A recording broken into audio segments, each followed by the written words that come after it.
Salutations, everyone, and this is our second episode of LitPod, a short podcast series special about literature and stuff. My name is Pun, and I will be your gracious host. Katie couldn't make it today because she's playing basketball. Go her. Today I'm in the Lit studio with Graham and Delilah for an episode called Book to Screen, where we will be discussing books, films, social media, and more. First of all, can you guys tell me a bit about your favorite books? Do you want to start? No. Oh, okay, Graham. Okay, I'll go. All right, so my name's Graham White. What's up, Graham? These are my favorite books right here. Well, my favorite series to say. So, obviously, I have to go with one of the classics, Dune.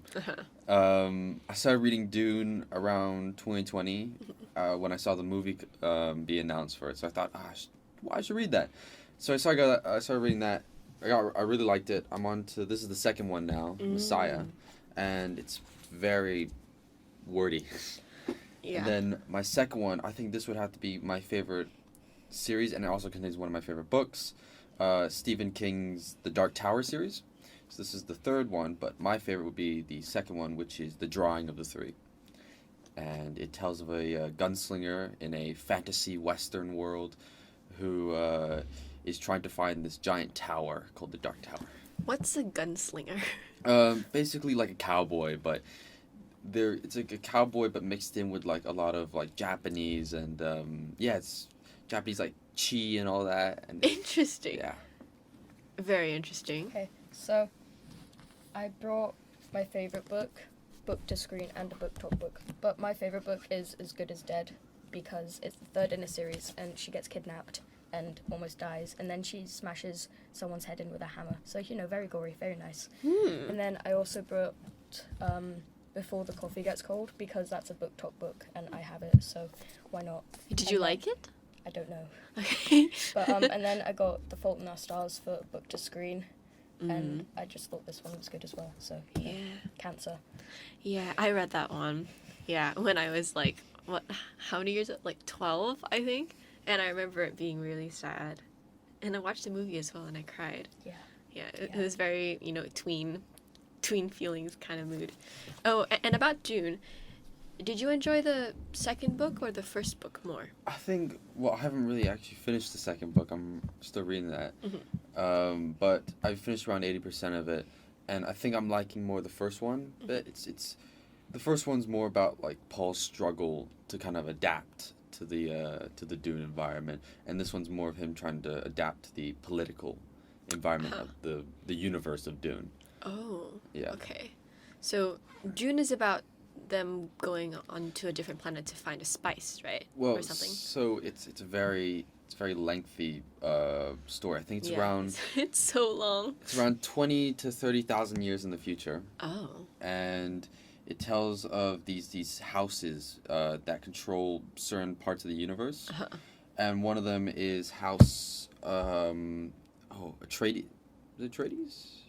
I think it's House Atreides, and in that is Paul, and he is the son of the Duke of House Atreides, and they've been given the task to take over this planet called Arrakis, which is the only known planet to produce this, like, basically this MacGuffin called the spice. And it basically can be used as stuff as fuel, it can be used as a drug, it can be used as basically to prolong life. All right. However, the first book, it starts off with them all knowing that they're going into a trap, because set up by the House Harkonnen. And they and as they go in, they try to defend themselves, but it ends. Okay. Would you recommend this book to anyone who listens? I would recommend it to anyone who loves science fiction. It's the book that started science fiction. Yeah, I can see that. Oh. It's fine. Yeah, that's fine. Yeah, sorry, continue. No, yeah. I could see so many similarities, like the Force from Star Wars. It took a lot of inspiration from Dune. And in Dune, they have the Voice, which is like where this one cult basically of women can use the voice and basically control anyone who hears them. Interesting. Nice. Yeah, I tried to read Dune once, and I got a bit bored in the first page. First page? You didn't... Okay, fine. First 2 pages. Okay. when do you start to get to the meat of the story I in the think book? the meat is during the. I really started liking it, like really started getting invested into it when the mother of Paul starts talking with No spoilers, oh, man. no. Okay. Starts talking with one of the doctors, and they're talking. It goes really in depth with about like the lore behind the universe, but there's also a lot of hidden what's the word, hidden things behind that one chapter, which basically causes all the events that lead up in the book. Okay. I guess I'll give it a second try. Yeah. Okay. Oh, speaking of book to screen, right? What are your favorite film adaptations of books? Would it be this one? Yes, this one, because it's pretty similar to the actual book, and it makes me feel like I'm reading the book again. It's just like very specific details in the book that were transferred into the movie as well, so it was pretty good. The Fault in Our Stars by John Green. Yeah. Yeah. Do you think the book was better? Yes. Okay. Yeah. It's just more detail, and like you get to envision the characters better than in the movie, because it doesn't like really capture how I thought they would look like. True. What's your favorite? It's a hard choice either between Dune or The Shining. So I've read The Shining, and it is it's completely different from the movie. But if we're saying true to the source material, I think Dune does a better job at that. Everything's like almost perfect. Okay. But The Shining, Even the length. yeah, even the length. But The Shining, beautiful. Yeah. So Free background music, The Shining, both the book and the movie are two very good separate stories. They both follow the same sort of narrative. There's a haunted hotel that the family's taking care of, and the father goes crazy. But the way they they go into that is a lot different. So if you ever watched The Shining, I don't think I have. I think I've seen Annabelle. That's like a similar. It's in the same series, right? Or it's in the same universe or something. yeah. Right? Yeah. Oh, Annabelle. Oh, I don't think so. No. Okay. We'll keep talking. Stephen King loves to connect his books a lot. So with The Dark Tower, it talks about The Shining as well, which is basically this kind of like this force, but like this energy of life within everyone, but people have different amounts of The Shining. So in the book or the movie, Danny has a lot of Shining, and so the hotel wants all that Shining for himself, because it's basically elixir to them. And in the book, it's also the same way, but it can help you see the future and all that. That's pretty funky stuff. But it also in the book there's actually a reference to The Shining in the book, which I think is quite nice. But also makes you think, like, is The Shining actually in the universe, or there's a paradox within the book. Interesting. All right.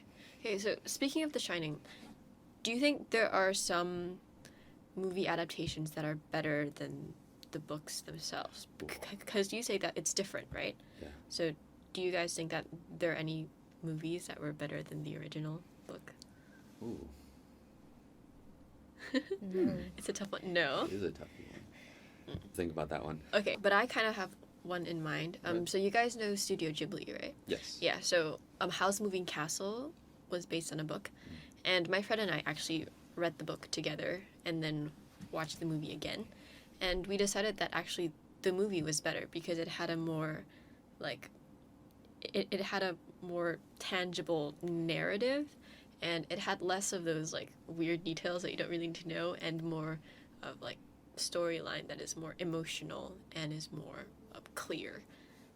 So I really like that. And I think a lot of Studio Ghibli movies are based on books as well, right? Yeah. So I think it's a really masterful craft. Yeah. God, I'm still lost. It's not a movie, it's a game that's coming out, and it's based off a Korean novel called The Bird That Drinks Tears. Oh, that's And- dark. Yeah, and the game is going to be about a naga hunt eater who basically hunts nagas and basically eats them. And then, but he's in this story, he's forced to save a naga, which is just something that he's not really like meant to do. Okay. So, how do games based on books work? Well, this game is still hasn't come out yet, okay, but okay. from the looks of it, it looks really nice. Mm-hmm. And I think because the novel's something around 60 years old, and so it's got a bit. There's a few things in it that are a bit outdated. And also it's a Korean novel, so things get lost in translation. True. But when I read it, I felt that the game explained it a whole lot better than the movie. Just from the trailer alone, it was just like, oh wow. Yeah, I guess his games are more interactive as well, and so you can get to like be in the shoes of whoever you're playing. Mm-hmm. Yeah. Oh, and with movies, what did you think of The Lightning Thief? And I haven't seen it. you haven't? Oh, okay, good. It's terrible. It's terrible. There's the Percy Jackson series is coming out on Disney Plus. Yeah. Right. Yeah. Have you read the books? No. No. Oh, you need to read them. You can borrow my copies because they are so good. I think they're better than Harry Potter, but I don't want to be Ooh. controversial. Yeah. No. Yeah. Did you read Percy Jackson? I have not read Percy Jackson. I have watched both movies though, and Wow. I kind of like them. Oh gosh. But I watched it when I was very young, Uh-huh, so I saw okay. everything through like rose tinted glasses, and True. so if I look back, if I watch them again, I'll probably be like, I don't like this anymore. But I haven't, so. Yeah, I think when we were kids, we watched movies with a less like critical lens, and you don't realize how bad some of them were Yeah. until you watch them again. Yeah. Yeah. Interesting. Okay, why do you think? So you guys couldn't really come up with like a film adaptation of a book that was better than the original book. Mhm. Why do you think the movie is often worse than the book? You want to go first? Sure. Because in the books, like, it's the original thing, so there's a lot more detail and a lot more story. But in the movies, it's not regenerated, but it's, like, redone in the producer's style, almost. So in the books, it's, like, the author's original idea. But movies can be changed to the directors or the producers or even the actors' skills. So, yeah. But then it has to do with the interpretation, right? Because if you read the book, then you can just like kind of picture it in your own head, and maybe you are better than the director. Yeah. Well, I think it more has to do with because of how long you spend with a movie and how long you spend with a book. Oh, that's an interesting take. So I think because for me, it takes around if I wanted to do it in like almost in one sitting, or a few sittings, it would take me around a week to read a book. But a week is a lot longer than like 2 hours. And sometimes for Dune, it took me around a few months to read because I just kept going in and out of it, getting in and out of it. But I think I fell more in love with the book rather than the movie, mostly because of just how long I spent with it, how long I had these characters in my mind. And how I started, and with interpretation as well. But you kind of form this like, almost like parasocial bond Yeah. with these characters. Yeah. You know when you like finish a book and you feel like a part of your life has just like, Yeah. it's like I don't know what to do with myself anymore. These characters are now like kind of dead, and they're like, yeah, they're gone, and you like kind of lock them away forever. One of my friends told me that she's watching this show. It's not really related to books, but it's like a similar feeling. she doesn't want to watch the last episode, so she just keeps rewatching everything else and just doesn't watch the last episode, because that would mean that it would have to end. Yeah.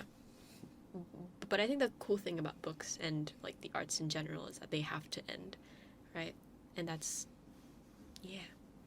Some endings aren't as good as others. Yeah. No. I've always felt like a book is really hard to end. With movies, it's a lot easier. You play like an outro music. You have someone looking into the sunset, or maybe it's like you wake up and it was a dream. yeah. In the books, it's more of just like it's happened, and it's just like, oh, okay, and then kind of like, so that was it. In The Fault in Our Stars, wait, was it The Fault in Our Stars? They go to see the author of the book. In Amsterdam, yeah. Yeah. And then they're like, can you write the ending for it? And he's like, no, because she dies, right?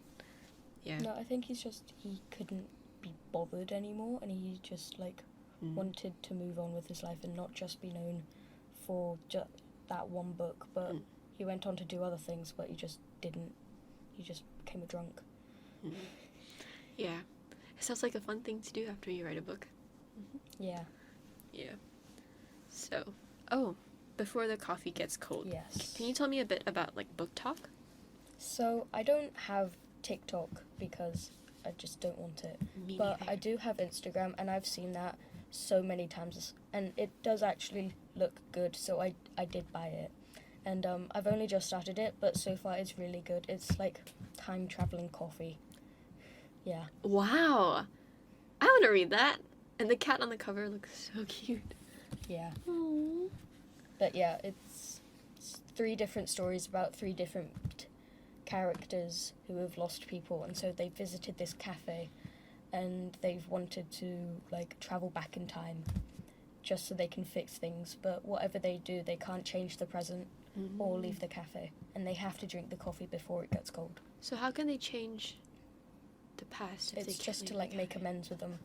Like, whatever's happened in the present, they're not going to change it, but they can just go make amends before that thing happens.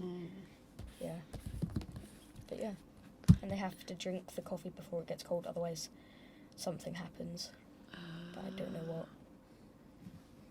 Yeah. Interesting. Yeah, I think I have a book from the same publishing company, Picador. I'm not sure how you pronounce that. Yeah. Have you heard of what's it called? I think it was like If Cats Disappeared from the World. This one? Yes, that one. Yeah, there we go. Yeah, and it's also a translation from the original Japanese, and it's about this guy. He finds out that he's about to die, and then one day the devil comes to see him, and he's like, okay, let's make a deal. You can choose one thing to disappear from the world, and you can live another day. But he's not the one who chooses what to disappear. The devil will choose something, like, for example, pens. He's gonna make pens disappear, and then he can live another day, right? Just one day. Just one more day, and then each day something else is gonna disappear. Yeah, and one day it goes to his cat, or like cats in general. He's like, I'm gonna make cats disappear. Would you rather live another day or have cats in the world? Yeah. Personally, I would die, and I would let cats stay. Yeah, but that's just me. Yeah. Yeah, but it's pretty interesting. It's like about what matters in life and how life is when those things go away. Yeah, like, how would you live if one day, I don't know, trees disappeared from the world? We couldn't. Yeah, we couldn't. Yeah, exactly. See? Yeah. And so this was a screen adaptation, this was book talk, and this was your favorite. Yes. Okay. Speaking of book talk, how do you think the recent social media trends have influenced how people read books? Because, like, I think now a lot of books have been going viral, right? Yeah. This being an example of one. And Oh, you brought more? Yeah. Let's see. This one, and I'm ashamed because I bought it thinking it would be like really good, but it wasn't. It's love terrible. The love honestly. hypothesis. What is it about? Fake relationships that turns into a real one, and then it's just boring ending, really. Oh, the That- fake that- relationship trope. Yeah, it's bad, and I regret buying it. So why do you think bad books, quote unquote, become so viral? Because so many people have reviewed them and read them, and so many people have loved them, that other people might want to just try it out and try see if it's worth all the hype, like I did, and it wasn't. So, yeah. Well, yeah. Well, at least now you know that you didn't like it. Yeah. Yeah. Yeah. Were you gonna say something? I've actually never come across a book like on like that TikTok format. Really? Okay. I have come across a lot of like foreign stuff like manga and all that, and one that really got me interested was into Chainsaw Man. I've heard of it. And yeah, so I think I only found out about Chainsaw Man because I saw an edit of it, and I was like, that looks pretty cool. So I go check it out, and then like I think a few months later, I was like, nothing feels right anymore, and Wow. but it's a really nice book, and he's still writing it, and yeah, I can't wait like to see like how part 2 goes on. Another one would be Kafka on the Shore. So a YouTuber was saying that this is one of his favorite books. Is that Jack Edwards? No. No? It's what's his name? Not Miyazaki. It'll come to me. Okay. But it's a philosophy book about a boy who runs away from home, and it's really weird. It's like when you read it, it's like a dream. Everything works like a dream in it, almost, and it's very surreal. Kafka on the Shore. And I think everyone who's read it always says they have a different experience. I've never seen anything online about how people will have like the same feeling about this book, because it's just like it's their own dream when you read the book, even though the words are the same. Everyone feels like it's their own dream when they read it. Oh. But it's very I just say it's 18 plus, so 18 plus. Yeah. Okay. Well, you've got me intrigued. yeah. I think I'll go check it out. I am 18 after all. Does Kafka on the Shore have anything to do with Franz Kafka? Yes. Okay. So the main character Kafka, he named himself Kafka based off the philosopher.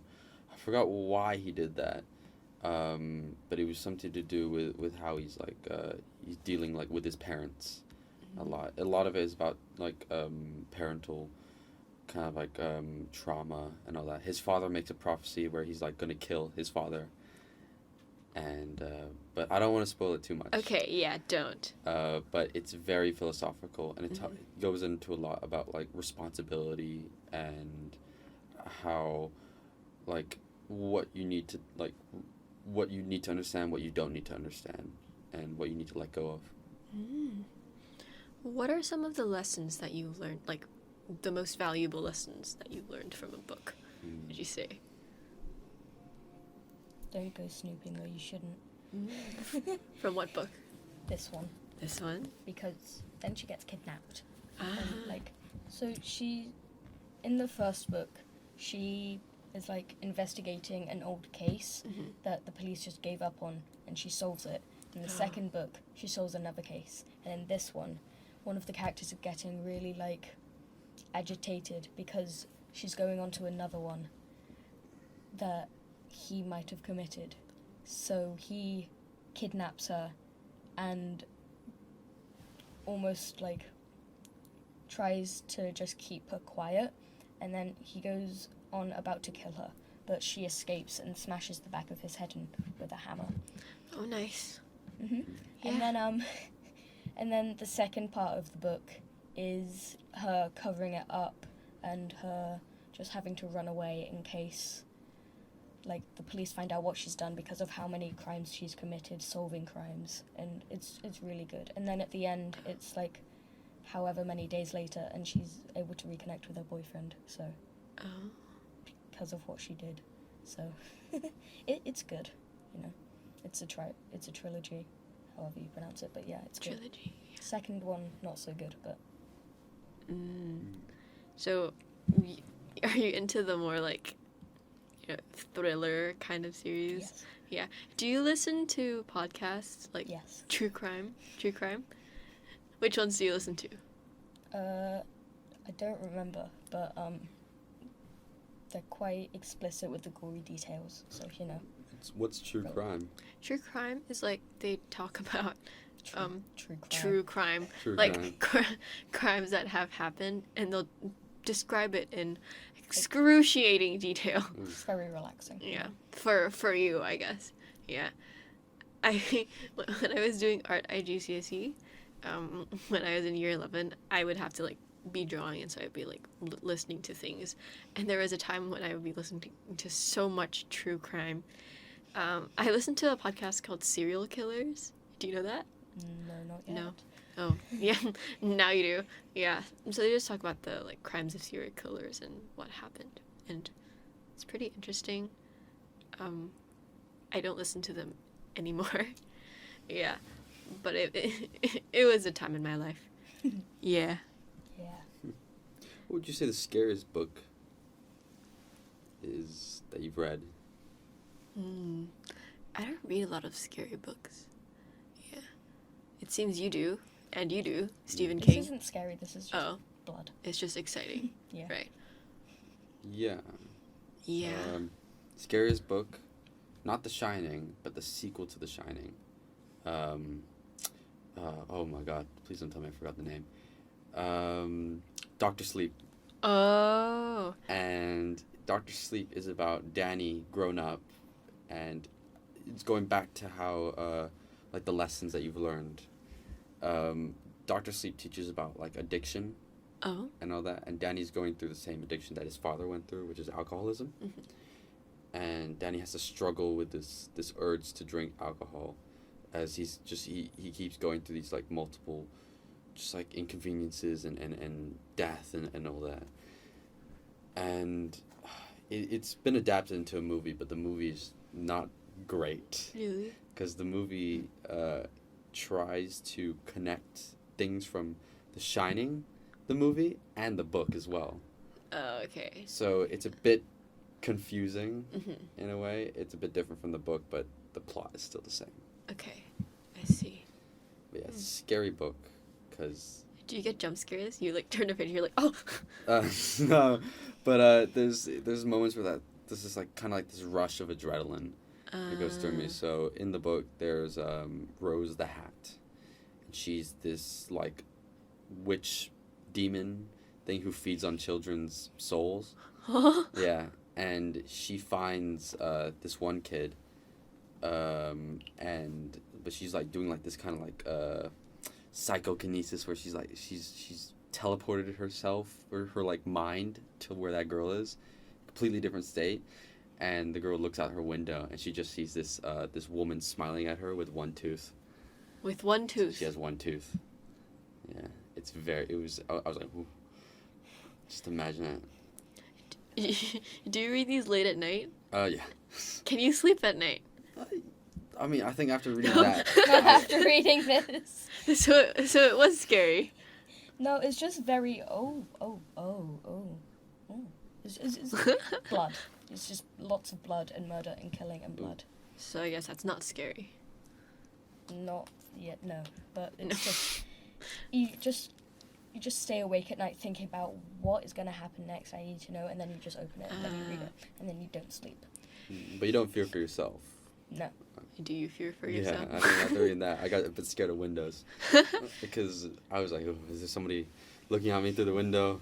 Do you find with, like, horror, like, the genre of horror in general, Do you think it's like scarier when you watch it on a screen compared to a book, or is it like a different experience? Different experience. I think in the book it's longer lasting. Mm-hmm. In the movie it's more. I mean, it depends. There's some terrifying movies out there. Okay. Some examples. Well, I don't know if it was a book or not, but there's Possum. And Possum. And Possum is it's this indie film, Uh-huh. and it has this doll, which has like the head of a mannequin, with these like two like just like divots in its eyes. It's just like black, so you can't see past it, and it's got the body of a spider, and it's a puppet, and it deals with a lot of trauma and stuff, and the main character basically just carries around this puppet. But every time he tries to get rid of it, it just comes back to him, and he can never even though he keeps throwing it away and keeps getting rid of it, it always comes back to him, and it's basically like a motif for trauma. Oh. Yeah, that sounds scary. But that was, I think, just the way the doll looked. It's just like. Yeah. But yeah, it's just depends really. Okay. There's some bad horror movies that like a lot of Stephen King's movies, which are horror, are not really that good. Which ones? Well, I didn't really like the second It. Yeah, me too. Yeah, and I didn't really find it scary either. Not as scary as the first one. Mostly because I think you go into it expecting like that because you've seen the first one or you read the first one, and you're like, yeah, well, not the first one. The book is movie 1 and 2, Mm-hmm. but you've read the first part, and yeah. So, what other movies were really bad? Katie and I watched one with like Scarlett and some other friends, and it was called Behind You. And it was so bad. It was so bad. So these two girls, you know, typical, their parents die. Yeah. And they have to go and live with like a distant relative. I don't remember. Like I think it was their aunt or something. Mm-hmm. And but the house is haunted. Surprise. Whoa. Yeah, the house is haunted, and they go into this bedroom or something, and there's like a room in the basement. But okay, basically, the house is haunted, and this spirit kind of like somehow gets into her little sister, and to try to get rid of it, they figured it would be a good idea to chase the spirit out by giving her little sister peanut butter. Yeah, because her little sister has a peanut allergy. Whoa. Yeah, whoa. And so they feed her peanut butter. The spirit kind of seems to go away, but her sister is in anaphylactic shock, right? And so they had to like stab her with EpiPens. Yeah, and then I don't think it worked or something. Yeah. That sounds jolly. Yeah, I kind of forgot how it ended, but I just remember that it was really bad. Yeah, don't watch it. Okay. Yeah. Okay. Is there anything else that you guys want to discuss? I don't want to keep talking about Stephen King. I think you guys are. So does he have any input in the movies at all? A lot of them do. So he was practically on every working on every single scene with the director. Mm-hmm. But there are some movies that just get the creative rights to it, but Stephen King has no say. So, for The Shining, Stephen King was never on set, and he didn't really want to be because he didn't really like Stanley Kubrick. Is that the director? That's the director, yeah. Uh-huh. And when The Shining came out, even though it was good, Stephen King hated it and described it as a Cadillac with no engine. Oh. And I think he's grown to like it because he's mentioned it in his books, and he doesn't mention it in a bad way. Okay. To say, and so I think he's kind of realized, okay, maybe the film is good, but it's not. He wouldn't call. I don't think Stephen King would call it a truthful adaptation. Oh, okay. some would say otherwise. Shining is a very complicated movie. There's a lot of things you go into it. I think if you took, so there's this thing where if you took every single picture in the big room with when he's typewriting, this room where he does typewriting. If you take every single picture, and if you line it up with these other pictures in this other room, it will equal 237, which is the number of the most haunted room in the hotel. And then you realize that when Jack goes into that room, he's been there for 2 minutes and 37 seconds. Oh. And and then if you play the movie backwards, you realize that whilst he's doing that, he's also chasing Danny. And so That's very detailed. very, very detailed. I think that's the craziest part. If you put the movie backwards and forwards together, it's called the mirror form. A lot of things line up. Yeah. That's really cool. So, like, from a filmmaking perspective, that's good. That is, whoa. Good craft. I think that's like what every filmmaker strives to be. They strive to be something like Stanley Kubrick with the amount of detail he puts into his films. I see. Have there been any books where they, like, do that, but, like, mirror it, but with, words? It's probably harder, right? If you read it backwards. Ooh, I don't know. I know that Alice in Wonderland has the mirror form a lot, too. The movie? Yeah, the animated movie by Disney. If you pause it at the exact middle time, it shows a bird looking into Alice's eye, and then the reflection of the bird in Alice's eye. Exactly halfway through the movie. Oh. Yeah. I'm gonna go check that out. That sounds cool. Yeah. Going back to what you said about good film adaptation, better than the thing. I think that Stanley Kubrick's 2001: Space Odyssey is better than the book. Space Odyssey is a really good book, right? Space Odyssey. It's not called 2001: Space Odyssey. The book isn't. It's called something else. Oh, okay. But I remember reading a bit of it, and I just didn't like it. Oh, okay. But I love the film, and it's just like there's so many things I could talk about Stanley Kubrick here, but I think just the film was better. It's just more how do you say? There's a better vibe. Better vibe. Yeah. Yeah, I see that. Is this yours? Oh no, I think that's Amara's, right? Yeah, it's Amara's. Have you read that? No. Game of Thrones. My dad has been watching Game of Thrones, and it's really long, right? Yeah. I thought it was called A Song of Ice and Fire.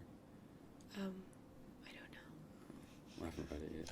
I don't know. Oh, do you guys read any nonfiction? No. Or do you read? Yeah. One of my first books that I've ever read. Was it Atomic Habits? No, it was the biography of Steve Jobs. Oh. And it was something around 600 pages long, 700 pages long. It was like that big. And I don't know why, but I just picked it up and started reading it. And I read through the whole biography of Steve Jobs. And he's, like, there's just some bits about him which is just like, they're a bit questionable about Steve Jobs. Did he write the No, right? No, it was written by somebody else. But Okay. they took all basically the bits and details about his life and put it together.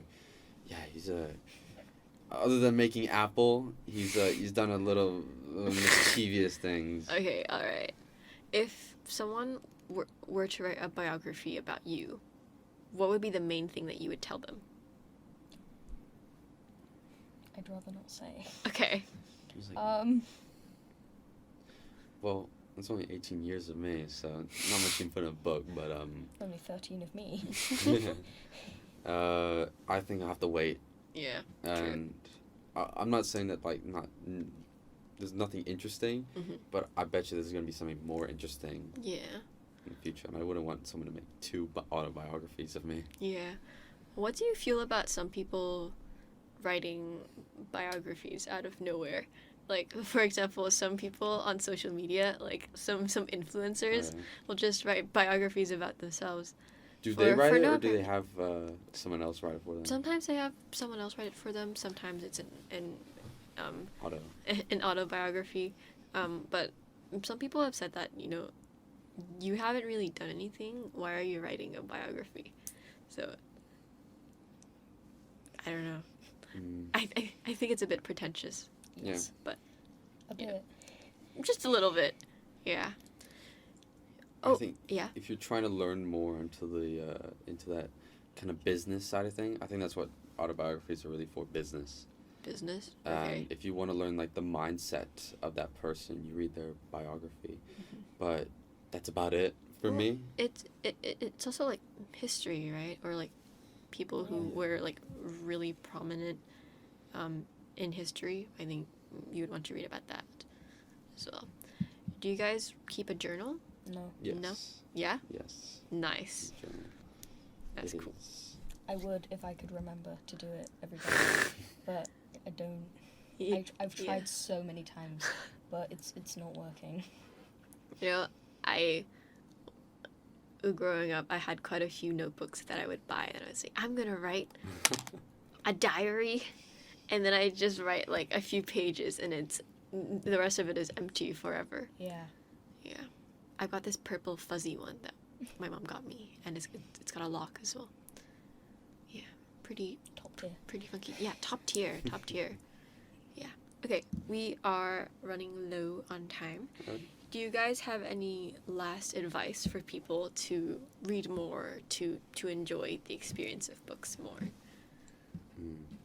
Don't buy books from Book Talk unless you think you're really gonna like them. Okay, how can you know? Because I've read The Love Hypothesis. No, yeah, but like, how can you gauge how good a book is gonna be before you buy it? I think if you know what you like reading, Mhm. then don't just go buy something on the fact that it's popular. Just buy something on the fact that you know you're gonna like it, rather than just, ooh, this is popular, I'm gonna buy it. Mm-hmm. No. Good wise advice. Thank you. I think What for about you? me, I don't know if it's good advice or not, but Okay.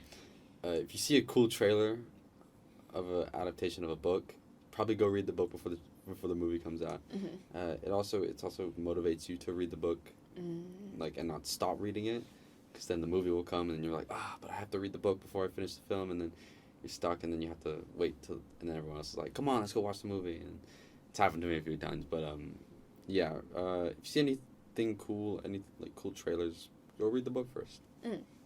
Nice. Okay. Thank you guys for joining me today. I learned quite a bit. I know I have to go read Kafka on the Shore, Yes. right? And I think I want to read Before the Coffee Gets Cold. Okay. Yeah. I'll go find that. Okay. Thank you so much, guys. Bye. Let's do a clap. 1, 2, 3.